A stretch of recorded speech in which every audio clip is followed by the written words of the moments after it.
up in New England in the 1500s, that Puritan Calvinist ethic that somehow permeated my synagogue when I was in Brooklyn in the 1950s. It coming into CBH was really wonderful. I mean, it was warm. There was no judgment.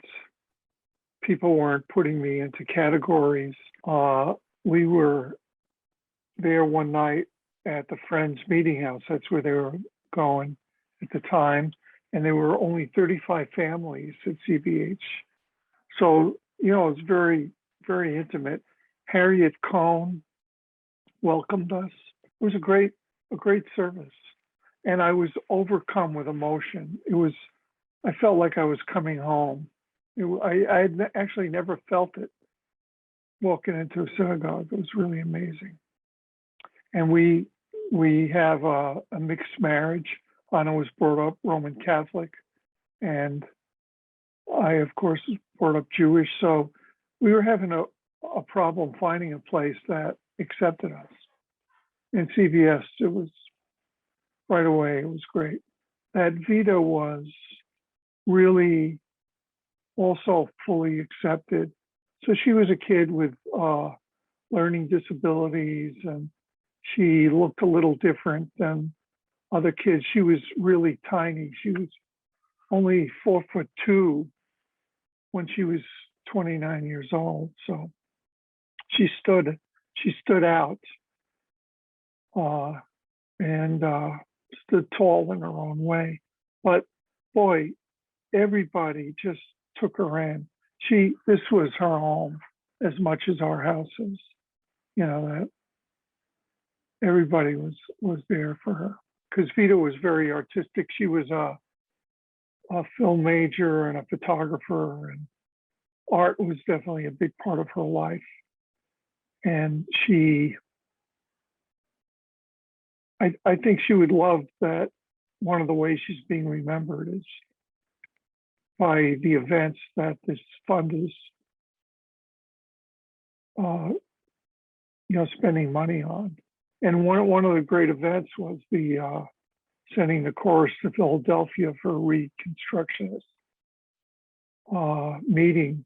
And wow, it really, when we heard what was going on and we saw a video of it and everything, it just made us feel so good. And just it all somehow went back to Vita, It's hard to say because it's so emotional, but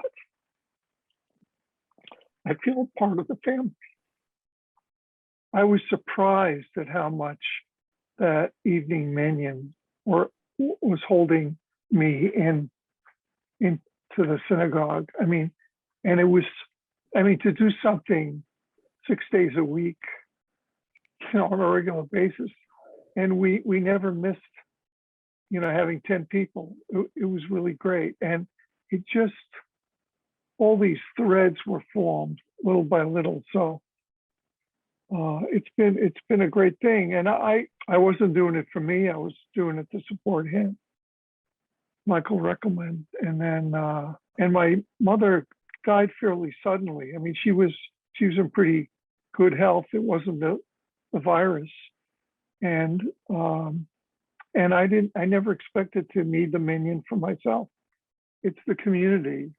That's what keeps me going. I just think, again, when Vita died, the community really came around us. I'm not surprised that that's what happened.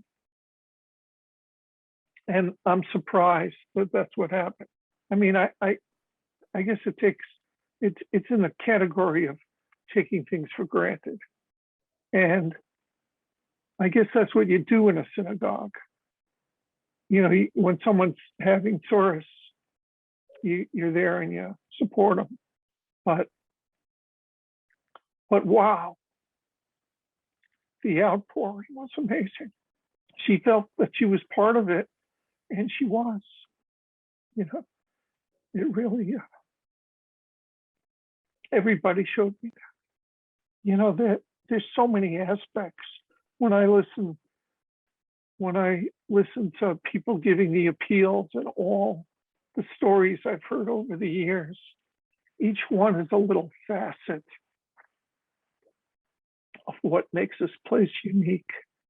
I don't know of any other synagogue like ours.